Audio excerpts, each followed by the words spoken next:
Bergeron, Dodge, Chrysler, Jeep, Ram, Volvo. Best dealership in the metropolitan area is where I do my shopping. I encourage you to do so as well. We're on the corner of Veterans and North Arnold, 3525 Veterans Boulevard in Metairie. Come on by and make the deal of a lifetime. You'll get an honest deal, a fair deal, and you'll get a great vehicle at Bergeron Motors. Merry Christmas, one and all, and a pleasant good evening to you. Ken Trahan with you for sportsNOLAtv from Bergeron Motors, where we have a great football weekend to talk about once again. Tulane's got a new coach. The Saints had another win. LSU with another big win and on to bigger things. And the high school state championship games set to go this coming weekend. What a time for football fans.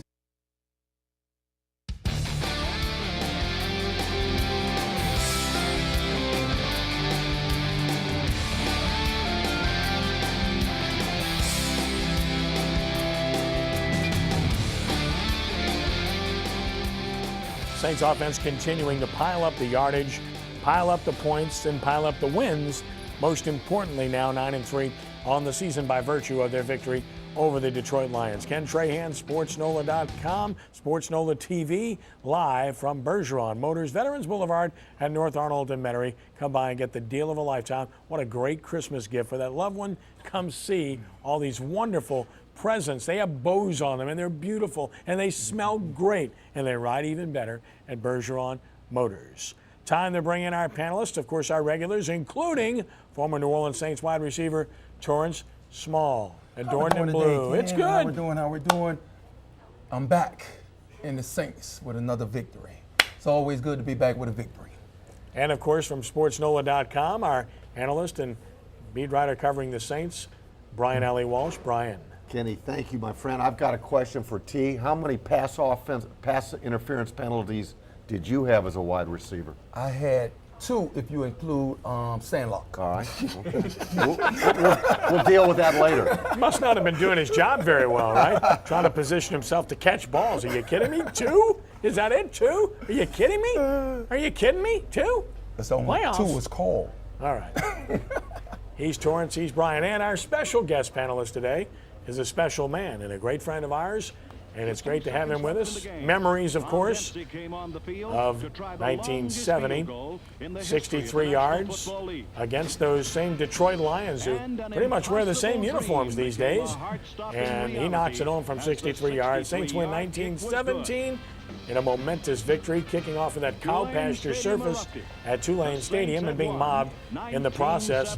I think he's still celebrating somewhere down around the old Absinthe House, last time I checked, and that was an enjoyable time. But that was just one in a number of memories he provided in an 11-year NFL career, as Tom Dempsey was a Pro Bowl kicker for the Saints, kicked 11 years in the league, and it's great to have Tom with us today. Tom. Yes, sir. All right. Nice to have you here, buddy. Yes. I tell you what, I start reading the newspapers and things like that, but there's only one thing that counts. Yeah? W's. There you go. Win. It's the only thing that counts. The rest is for people that don't know anything about football. Here we go. Tom, I'm just glad to get another graybeard on the panel with me, that's all. What are you trying to say here, man? Come on, brother. Except you're pretty darn better looking than I am, so. Didn't take much. Okay, Torrance, so the Saints take care of business. I think that's probably the best way to phrase the victory over Detroit. It wasn't aesthetically beautiful. They did some really good things on offense and produced when they had to.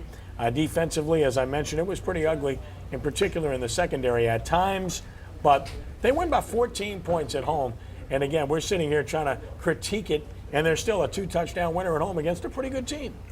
Yes, we came out offensively. We came out and did what we're supposed to do. Put points on the board. That's the thing. That's the number one thing you want to do. You put points on the board, you give yourself an opportunity to win. Now, the other thing is to keep the other team from scoring. Now, defense didn't play the game that we like them to play. We had given up a lot of big plays. I don't think we made plays when we had opportunities to make plays. But overall, they didn't give up any touchdowns. They gave up a couple, went out for a couple field goals, but they missed one of them, I think. But other than that, good game. We come out on top with about 14 points. So I think it's great for the Saints and another NFC team that went down. Tom, I know you're a huge fan of Sean Payton and you're a huge fan of Drew Brees. They're kind of joined at the hip or by the ear or everything pretty much. One is an extension of the other. They're quite a team. And to see what these guys are doing not just this season, but really since they've been together since 2006, is remarkable. It is. They do a great job, and we got a quarterback there that's more concerned about winning and then in doing other things. He really plays to win in the game. And his vision, his ability to see the field is remarkable. He can go through those progressions as quick as anybody in the league. It was, I will tell you, I watched the whole game at home. I was watching the game. I have never seen so many thugs play in the NFL than that game. On one side of the ball, you're talking Not about, our right? side. Not on our Not our side. All right. In fact, there's going to be some of them are going to lose a lot of money today when they push that umpire Think so? referee. Yeah. Oh, I guarantee you that. That's Oh, going to be Oh, huge. yes. Tom, Yes. Brian, 11 Yeah. penalties for Detroit, over 100 yards. They were their own worst enemies. They had a chance in this game. They continuously shot themselves in the foot. Absolutely, Kenny. And, I know Jim Schwartz is trying to change the persona, the personality of his team up there, but there's a fine line you got to walk. And right now, Mr. Dempsey said it best. I mean, you've got some guys that are doing things that are shouldn't be done on a football field right now. And Ndamukong Suh, is paying the price right now. He missed yesterday's game, and he's going to miss the next week's game against Minnesota. And, it carried over into this game last night, Kenny. You just can't do the things that they were doing. Tom, you see those uniforms that the Lions are wearing. Do you flash back at all when you Oh, saw I that? love it. Well, I kicked a 63-yarder. Then in the following year, I was in Philadelphia, and I beat him with a 59-yarder outside in the crappy old field we used to play. Yeah. Yeah. One of- Franklin Field, was it? Was it Franklin Field? No, No, what was the name? it was Which one? in Detroit. Oh, in Detroit. I'm Tiger sorry. Stadium? Yeah, Tiger Stadium, Tiger probably. Stadium. Tiger Yeah. Stadium, yeah, baseball stadium. Oh, That's yeah. why Yeah. it goes without saying. Torrance, one of the things you had to like about the offense was the fact that they're finding different guys to do damage every week. Robert Meacham, who pretty much had been invisible for the past few weeks, comes up big in this game for the Saints. I mean, he averaged over 40 yards a catch. Well, that's what makes us so dangerous. Drew doesn't just go to one person. You have to account for everybody on the field when you're playing against the Saints, the tight ends, the receivers, the running back. We have multiple running backs. We have 3 running backs that we put in. We have about 3 or 4 different receivers that we put in the game. We have 2 tight ends that we're using, and it's just hard to cover everybody. And especially when you got a guy with the caliber of Drew Brees who has the capability of finding anybody. It's just impossible to stop, and that's what's happening right now to teams. Brian, it's nice to see Vilma back, but you have to be concerned about the play of the secondary when you looked at the way they played in this game. Not just the fact that they had trouble covering people and they had busted coverages, but they had their hands on 4 balls, 3 of them that truly should have been intercepted. You've got to make those plays. One of them was Vilma, a linebacker. 2 of them, though, were Jenkins, and there was one other ball as well that was up there to be had. Right, and that's been a problem all year long. They have not been able to create the takeaways, and this was the signature, Tom and T, of the 209 team. They had so many takeaways that resulted in not only touchdowns, but good field position for the offense. And I guess if there's an Achilles heel, Kenny, that would be it right now. They're just not creating those Malcolm takeaways. Jenkins doesn't have an interception. No, I know it, and you know what? It's confounding, Kenny, because he's really an excellent athlete. He's got great instincts, and you just wonder, it's just taking him time to maybe make that transition from corner to safety. Yeah, we don't have the ball skills. We don't have guys with Yeah. ball skills. That- Now, if you I want to agree see with some you guys 100%. with some That's ball right. skills, go right up the road here to Baton Rouge and watch LSU defensive back. If the ball is anywhere near these guys, they catch it.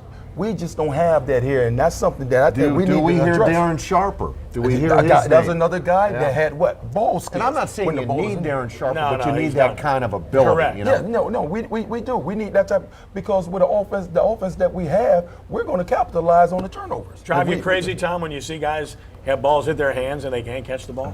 Yeah.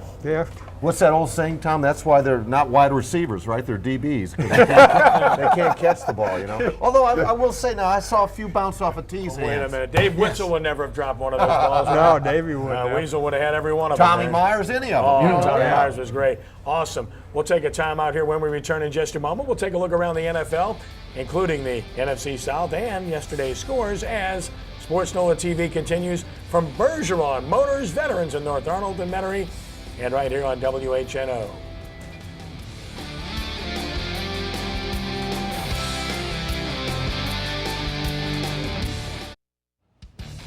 Our Sports NOLA TV trivia question for the week. Jimmy Graham became the first tight end in Saints history to surpass 1,000 receiving yards in a season against the Lions.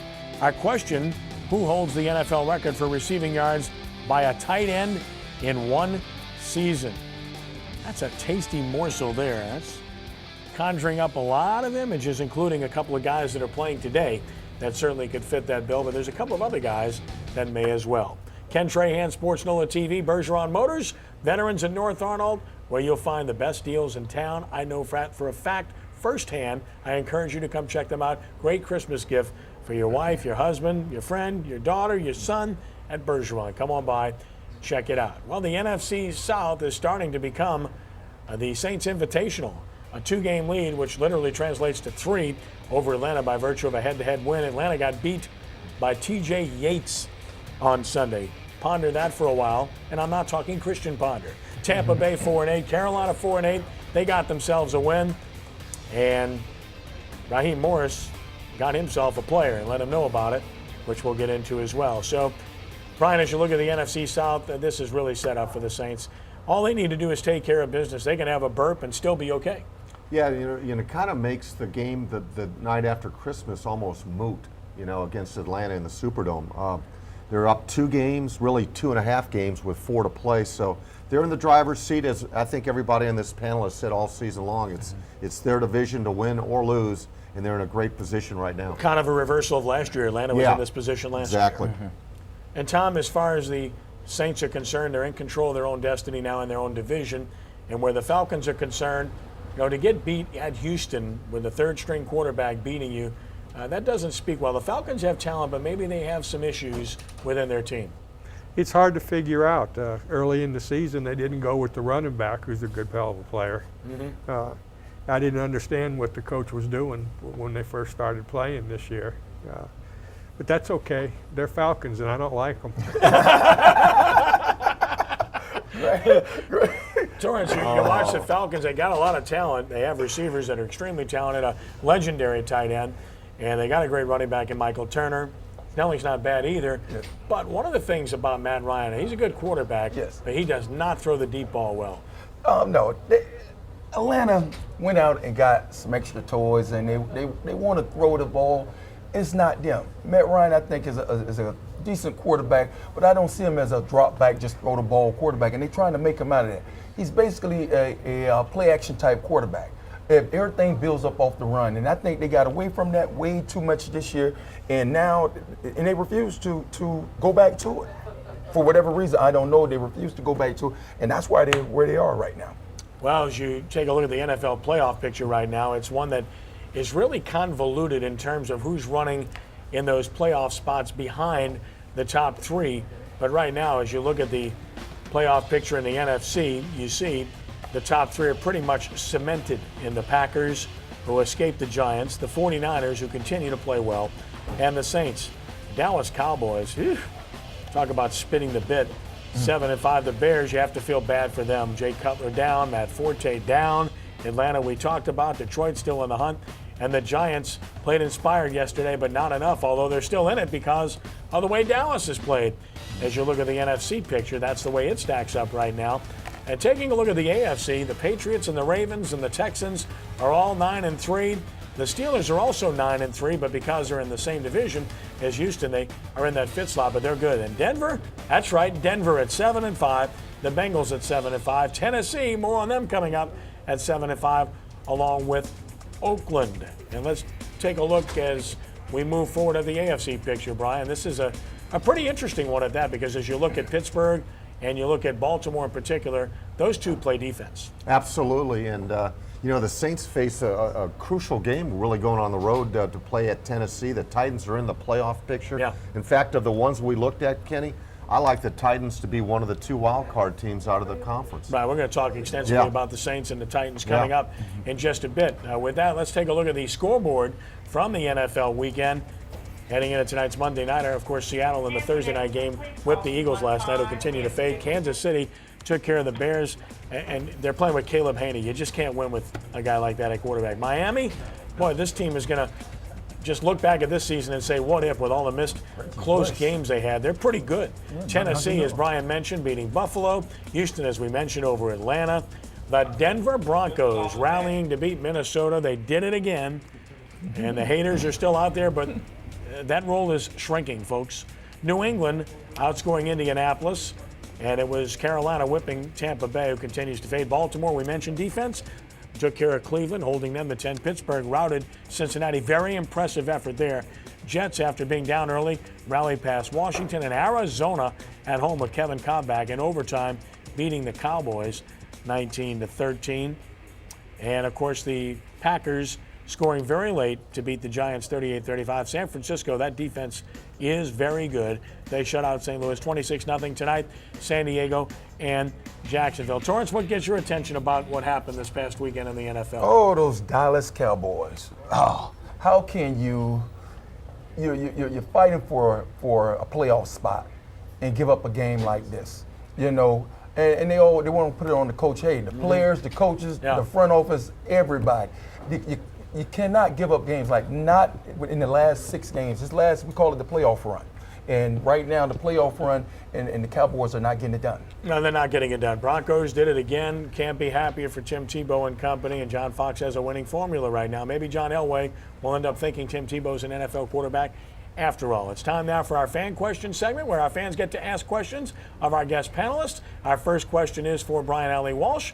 It's brought to you by Kurt LeBlanc, Nancy Miller, State Farm Insurance Agents. We salute Kurt, Nancy, and State Farm Insurance, an outstanding sponsor of Sports NOLA TV. This familiar face, state your name for the public and ask your question to Brian Alley Walsh. Hey, Brian. Listen, I'm just wondering if the Saints were to play the Packers, their next game, could they handle the Packers? Could they beat the Packers, in your opinion? All right, now, Dennis, I'm going to ask you a question before I answer that. Where is the game being played? Oh. Tell me, is it in Well, Lambeau we know the answer to that, yeah. or is it in the Superdome? All right, either one. Tell me in the Superdome. Well, I like Green Bay and Lambeau, but I like the Saints in the Mercedes-Benz Superdome. I think home field advantage has a lot to do with it. One's inside, one's outside, and one better suits the Packers. The outside elements better suit the Packers. The indoor stadium better suits the Saints. So I just think it really comes down to that. That's good. Dennis is our outstanding proprietor here at Bergeron. Just want you to know that. And he's had us as our guest here many times, and we're very, very grateful. And Dennis has another question. This one for Saints Hall of Famer Tom Dempsey. Dennis? Tom, how you doing, buddy? Doing great. Pierre Thomas. Uh-huh. Just wondering, where is Pierre? He seems to me like every time he gets the ball, he just breaks away. I'm thinking he's our best running back. What do you think? I'm not sure yet, but what do you think about Pierre? Why he's not playing that much? Well, we have 3 great running backs. Then that's unusual. That's a great thing for us. And he does well. He does a lot of things well. He, like picking up a blitz and stuff. He's good. And their passes to him and stuff. Why aren't they playing him more, though? Ingram's good. He's got great power, but I've seen this guy over the years, and we know what he did for us getting to the Super Bowl. I'm just wondering why he's not playing a little bit more. Well, the coaches and all the coaches, they work with a bunch of guys, not just one. In the old days, we had one running back. Mm-hmm. Yeah. Nowadays, we got 3 of them that could be starters at most of the teams in the NFL. I think it's a good answer, and I think it's a good question, too. And he's a good running back, and the Saints have an abundance of riches. And trying to please them all is not easy, but I think they're doing a good job. And we want to thank Dennis Bergeron for hosting us here at Bergeron Motors once again. When we return in just a moment, we're going to put Brian Alley Walsh on the hot seat, all about the BCS and who's playing for the national championship. Did they get it right? Stay tuned and find out when Sports NOLA TV continues from Bergeron Motors in Metairie.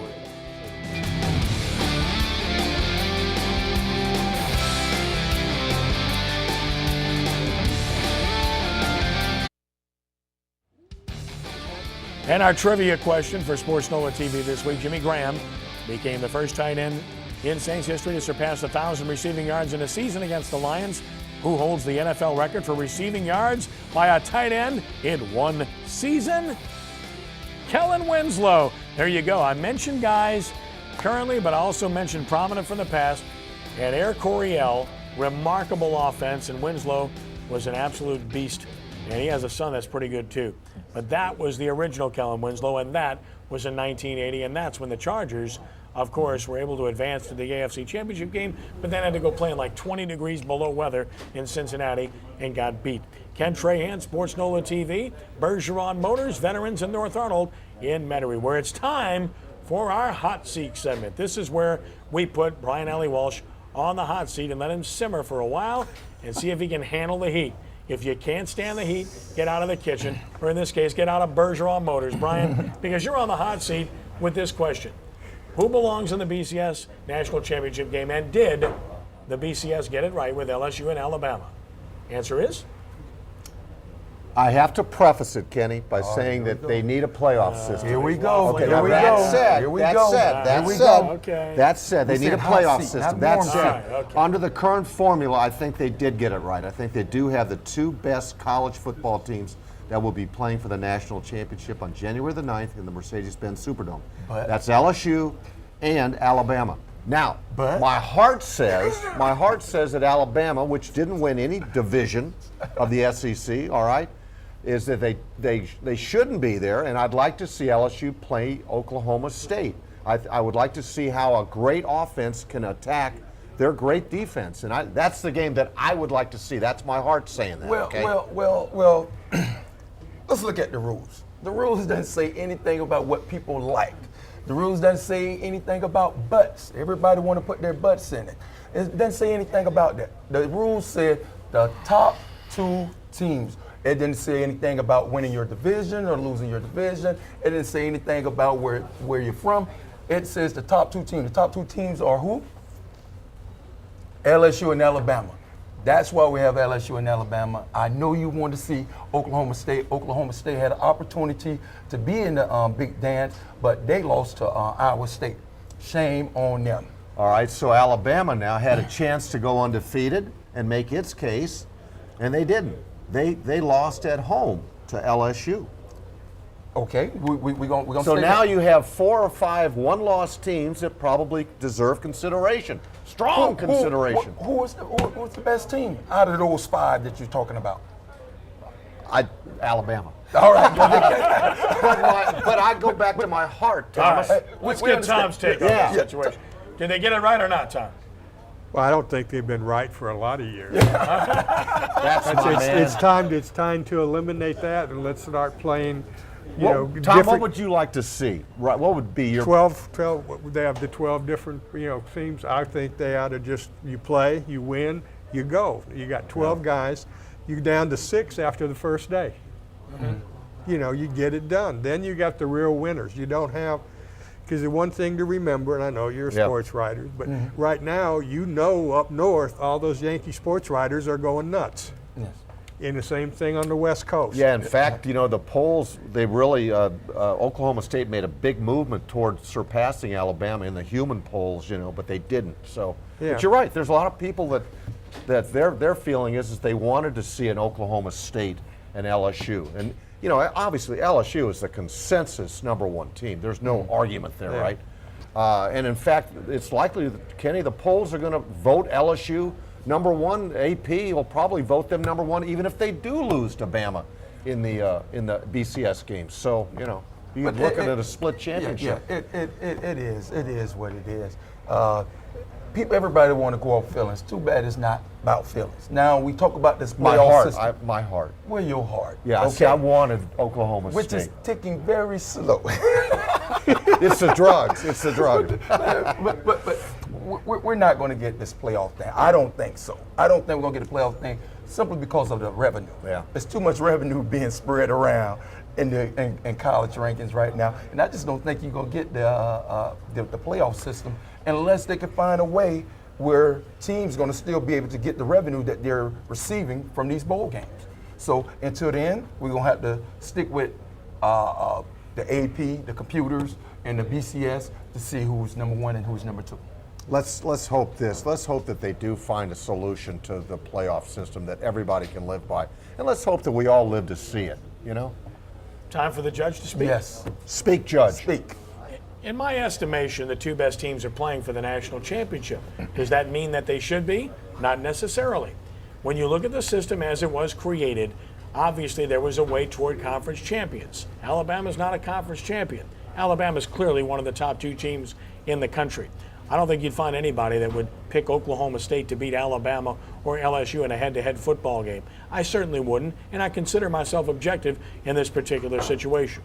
That said, Alabama just sat back and watched while LSU was having to come from behind to beat Georgia in the Georgia Dome, and Oklahoma State was out trying to make an impression in their Bedlam game against Oklahoma. They were beating their brains in while Alabama was just sitting back and having caviar. I don't know what they have in Tuscaloosa, but something's inherently wrong with this picture if this is how you get to a national championship game. Now, it's not unprecedented because it happened with Oklahoma in 2003 when they ended up playing LSU for the national championship game in the Superdome after Kansas State had beaten Oklahoma like 35-7 in the Big 12 championship game, which is crazy.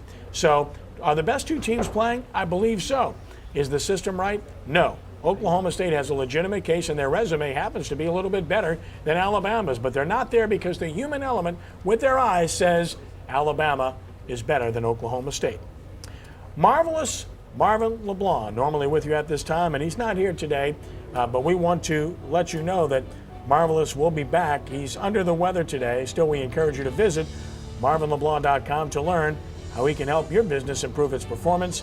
We wish Marvin all the best and expect him to be back with us here next Monday. And we trust that he will be. And oh, by the way, if the AP voters vote LSU number 1, that would be justifiable based upon what they've accomplished, even if they lose to Alabama. And oh, by the way, it would be a protest vote of sorts as well. Speaking of LSU, we'll take a look at the Tigers, Tulane, and a new coach and prep when we return on Sports NOLA TV.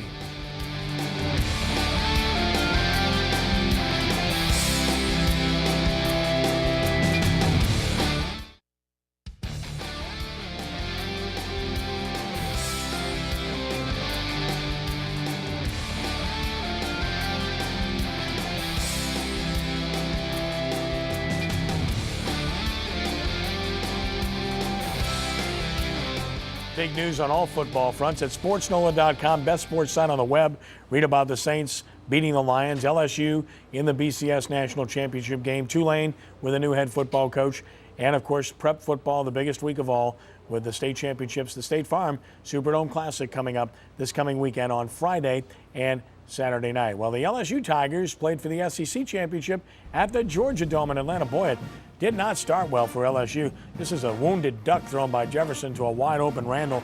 It would have been a big 6 early in the game. Instead, just an incomplete pass. Georgia had their way in the first half, Brian. You looked at this game, and the Bulldogs could have easily been up 21-0, but they were not because of missed opportunities. Yeah, you know, if you were LSU fans, you had to be happy in the sense that they weren't playing well and they were staying close. If you were Georgia fans, they were doing everything right, and they weren't up by very much. So the momentum was certainly, you know, with LSU, I think, going into halftime. Tom, they played on emotion, did Georgia early, and you saw an onside kick there. That's what teams that really are not as talented as the other try to do. They try trick plays like that. Yeah, you know, you do what you can to win. That's football, you know. But my wife and I were watching the game, and she was griping about the first half. I said, just calm down, wait for the second half, and watch what the LSU does to them. Well, that's what they do, Torrance. They wear people down. Their depth is superior, their conditioning is superior, and they always seem to wear people down. Yes, Georgia started out desperate. It was a desperate team. Onside kicks, trying trick plays and all.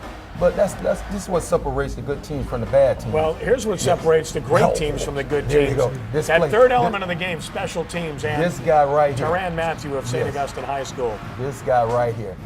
Well, this is one of 2 remarkable returns in the game. Might want to hold on to the ball a little bit longer here. Questionable. You know, no replay there, which was a bit of a surprise. Yeah, it really was. It was close. You know what, Kenny? I didn't even think about it until they showed it later. I didn't even think about it. Well, you can look, Brian, right here. Yeah, I know it. I know. I mean, that is a touchback. Yes. And From his that foot is angle, not it's hard down. to see, No, there's no doubt about it. His foot is Well, not the ball down. just has about the it. ball just Ball has to was hit not it. across. Yes, exactly. First front leg was across. Ball was not there yet.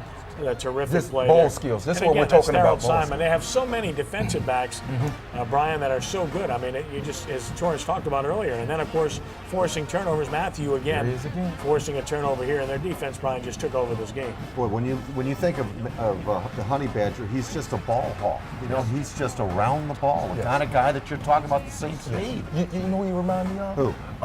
Sammy Knight. Remember Sammy Knight was Yeah. always around the ball. Yeah, always always, around yes. the ball. He's a little quicker than Sammy was Right. bigger and stronger, Around the but ball. Not as athletic. Good ball, good athletic. Yes. well, here he is again. I think this return was even better. I I think did he too. made I 9 or think 10 this is guys I miss think could be the on play of this the return. season. It's Yeah. just absolutely remarkable Really. how many red shirts had a shot at him, and he just ran them ragged. He used the Yes. whole field to accomplish this. I mean, they just can't I get him know. on the ground. I know. And he got tripped up there. He would have scored, I believe, had he kept his Yeah. balance, but still a remarkable return Sandlot by football Terry right Matthews. there. That's Yeah, what it you call really is. sandlot football. And then, of course, the Tigers taking advantage. This was a touchdown that they took away from LSU. I thought Odell Beckham caught the ball, frankly, but they were able to score anyway with Kenny Hilliard being able to punch it in. And again, the defense just outstanding throughout. Tom, you look at those ball skills by Darrell Simon, just going up and getting the ball.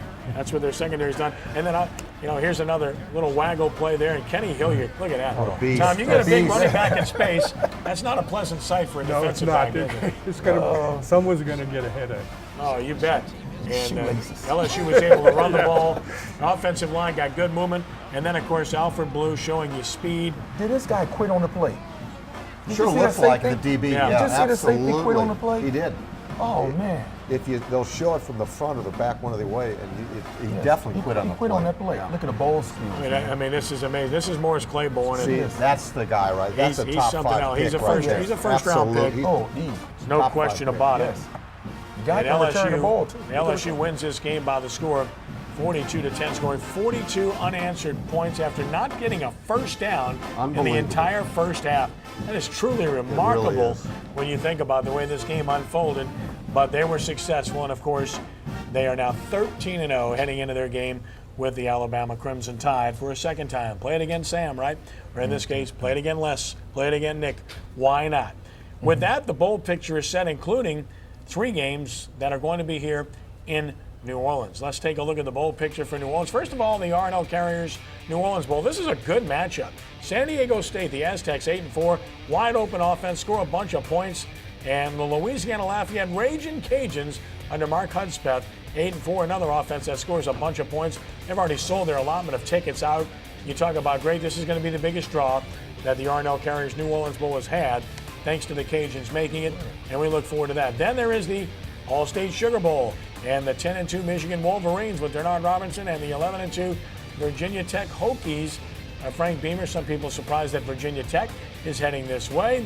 No SEC team for the first time since 2000 in the Sugar Bowl. But again, you've got some good players coming here, and you should have a good crowd. And then, of course, the BCS National Championship game on January the 9th.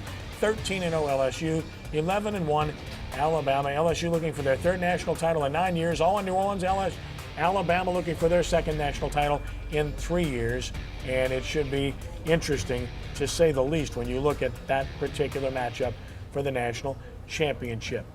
Meanwhile, the other college Division I style that's in our neck of the woods in New Orleans, Tulane University, and Tulane making news with the hiring of a new head football coach. And he is a familiar name and a familiar face to many in these parts because he is this man, Curtis Johnson, a Carolina Uptown of St. Charles High School, New Orleans native, and the Saints wide receivers coach with Sean Payton since he came here in 2006. At Miami, recruited the likes of Reggie Wayne and Ed Reed. At San Diego State, recruited the likes of Marshall Faulk.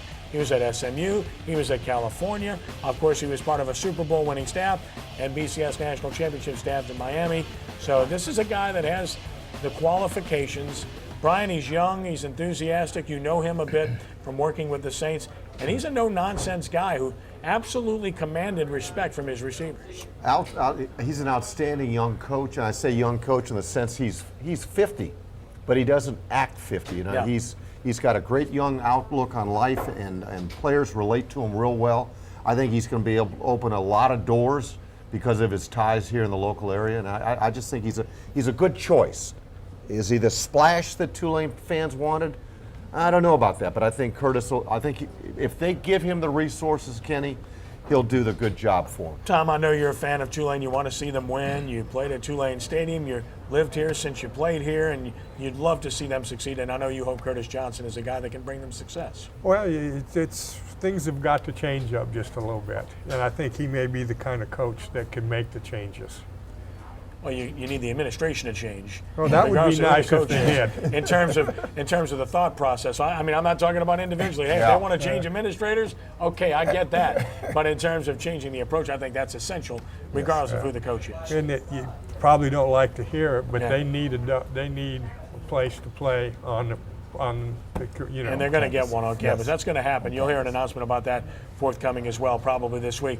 Torrance Curtis Johnson, you're an African-American male. Tulane University, largest employer in the metropolitan area, but an elite university, a very expensive university. What does it mean to hire an African-American coach at a private school like that in a city like New Orleans? I think it's going to be great. For one for the city, he's going to attract a lot of kids. A lot of our inner city kids don't have to go so far up the road to Baton Rouge. Maybe he'll be able to get them to stay here. You have to look at his resume. Here's a guy that's been in the NFL. Players love to hear that. He's been at Miami. Players love to hear that. They love to hear that he's been at the big institutions. He's been around the league, and I think it's going to depend on who else he brings in as coaching and for his recruiting and all, and what kind of support he's going to get from the school. And I think his NFL background will help him recruit, frankly, when he talks to young men from this area. It's time now to tell you about our sportsNOLAtv Prep Player of the Week for week number 14, semifinal week. He's linebacker Eric Thomas, the junior from John Curtis Christian. What a game he had. I did the broadcast.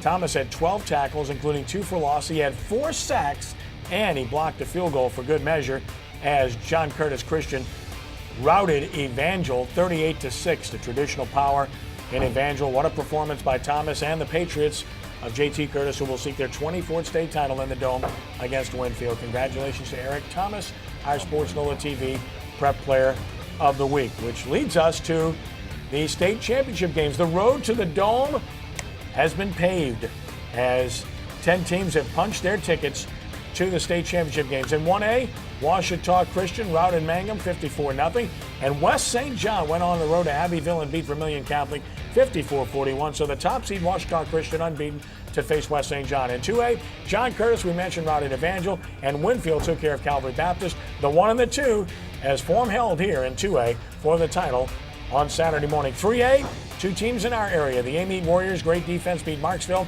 and St. Charles Catholic with a field goal lead over Parkview Baptist to knock out the defending state champions 2 versus 4, and we look forward to that one as well, as both coaches have done a great job. In 4A, it's Edna Carr, the Cougars, back after a 1-3 start, and they'll take on the Neville Tigers, the chalk at number 1, champions 2 years ago, in which would be an extremely physical affair. And in 5A, West Monroe, they're back again as the 5 seed, but Karen Crow playing awfully well as the 17 knocked out Bird. This is going to be a very physical football game. Great matchups. All Brian, you used to cover prep. I know you're looking forward to this. Absolutely, and I'm so glad to see Carr get in as a public school and Frank Monica at St. Charles Catholic as well. Yeah, great opportunities, and that's coming up this weekend on Friday and Saturday in the Louisiana Superdome. When we return in just a moment, we'll have a chance to preview the Saints' upcoming game against the Tennessee Titans. It's going to be a tough one, and we'll get into it in a moment as sportsNOLAtv continues from Bergeron Motors in Metairie.